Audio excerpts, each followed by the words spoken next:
About 35 years ago, I got obsessed with a simple question.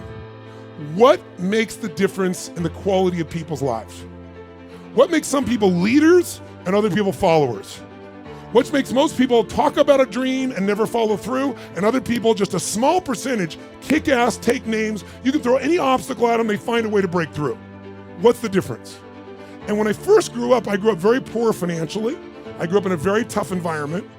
When I met my fourth father, I said, Mom, I'm confused. I was confused because I always loved people, just my nature. But when I was in high school, I was not the most popular kid in school. In fact, the most popular kid in school treated me like hell. He was so vicious and mean. I thought, what makes that guy popular? So it made me obsessed to want to know why people's lives turn out so differently. And my first answer, growing up poor with no great role models, was, well, some people are just lucky. They grew up in a family where everybody loves each other and they stay together. You know, some people are lucky. They grew up in a family and everybody's educated, and so they work hard to educate their kids. Or some people are lucky. They grew up in a family with lots of money, so they have resources to travel and learn and expand and do whatever they want. And as much as I wanted to believe that story, that some people are just lucky, that they had a better family, when you pay attention and you're even slightly honest with yourself, that story doesn't hold up, does it? Because when you look around, what happens to people that were truly given everything and they don't have to work for it? What happens to the person who's born and they got total love and support from their family? They have total financial abundance. They don't have to worry about it whatsoever. They got all the great education. What happens to the majority of those? Not all, but the majority of those people don't build any muscle.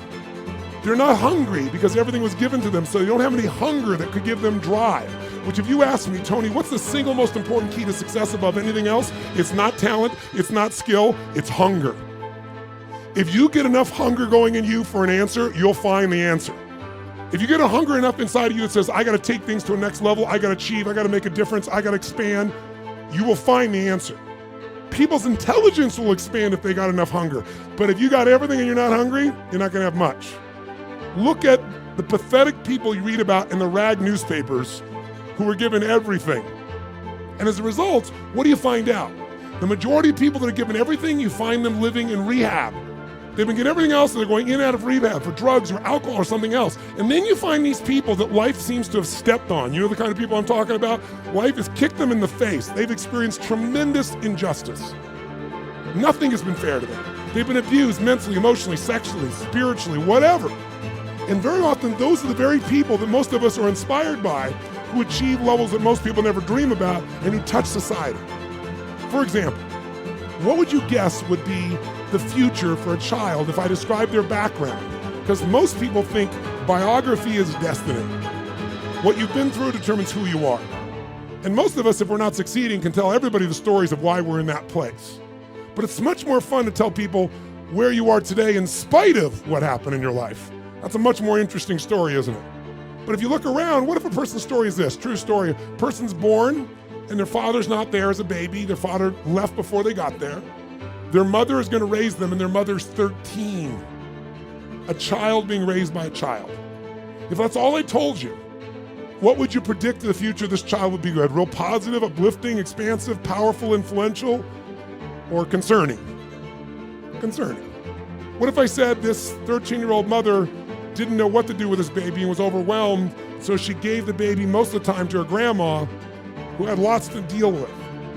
And what if I told you, with grandma not noticing, before this child was 13, she was sexually abused more than 3 times by different people in family and friends? Now, a little baby being abused, a child being abused. What's the future? Doesn't look too bright, does it?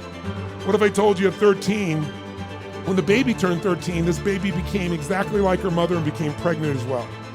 Followed exactly in her mother's footsteps. What if I told you at 13, when the baby arrived, the baby was stillborn? The baby died at birth. What would that do to an adult mom having a baby, much less a 13-year-old child? What if I told you the kid went a little crazy with her behavior, got so outrageous and out of control, they put her in an institution, but fortunately the institution didn't have enough beds, so they couldn't keep her there more than a few days, and they finally released her to a man who claimed to be her father, but she'd not met. By now I'm sure you figured out whose story this is. Who is it? This is Oprah Winfrey's story. Oprah Winfrey went through all that we just said, plus she was African American at a time in the US when the President of the United States was not African American, and when many people in the US did not judge people by their character, they judged them by their color based on nothing whatsoever. This woman has become one of the most influential people in the world, females on the planet, and that's her story. So the reason is, whatever story you're being told about the economy, whatever story you're being told around you, you have to be so aware not to buy into a limiting story. Either someone else telling you that or you telling yourself that. And I'll tell you something, it's gotten worse as the years gone by, and I think the US has been the leader in it. I'm not attacking my country, it's interesting what's happened in my country in the last 2 decades. Some of you may be old enough to remember 20 years ago when things started to change, because America likes to export their stories. So I think many of you, if you're around then, can remember there was a story of 2 young men who killed their parents in Los Angeles. Their names were the Menendez brothers. Does anybody here remember that story, the Menendez brothers? Keep your hands up so I can see a sense. Yeah, quite a few of you can remember the story. If you didn't know the story, it's about these 2 young men. They killed their parents, their mother and father, at point blank range with a shotgun, murdered them in cold blood. But when they went to a jury trial, the jury couldn't decide. They admitted they did it. They admitted it. But they said, but our parents were abusive. And so the jury literally was deadlocked. It took 2 jury trials to convict them. Now, all because they were abused. Well, many people are abused, they don't kill their parents with shotguns, right? See, if you and I are going to be successful, we're never going to get it by blaming somebody else, including God. People say, I'm poor because God wanted me poor. I'm fat because God got me fat. No, you're poor and fat because you sit on the couch and watch TV and eat Cheetos all day. It's not God's fault. So what I'm suggesting to you is you and I have to come up with a better story, a story that can make things work. So now I want you to tell me the truth on something here. Tell me right now, who here in this room has ever failed to accomplish something that really mattered to you?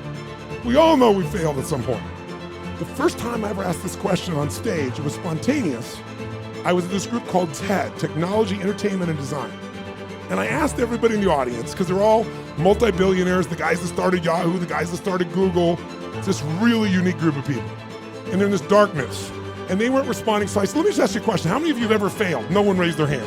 I said, thank you for your full participation. How many have ever failed? They all raised their hand. I said, great.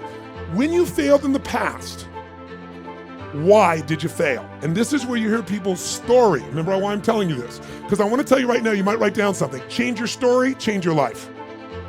We all have a story about why we are where we are. If you're not where you want to be in your life, in some area, like maybe your body's great, but your finances aren't, or your finances great, but your relationship sucks, or doesn't, or whatever, the bottom line is, you've got a story why it's that way. And the story we tell ourselves protects us from pain. It gives us a reason why it's not our fault, or it's going to be okay in the future. But the story that protects you also imprisons you. It keeps you from changing your life.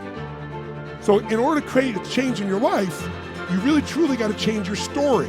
You got to shift your story. You got to find a story that's going to empower you, a story that's going to strengthen you, a story that will push you beyond anything you've ever done in the past.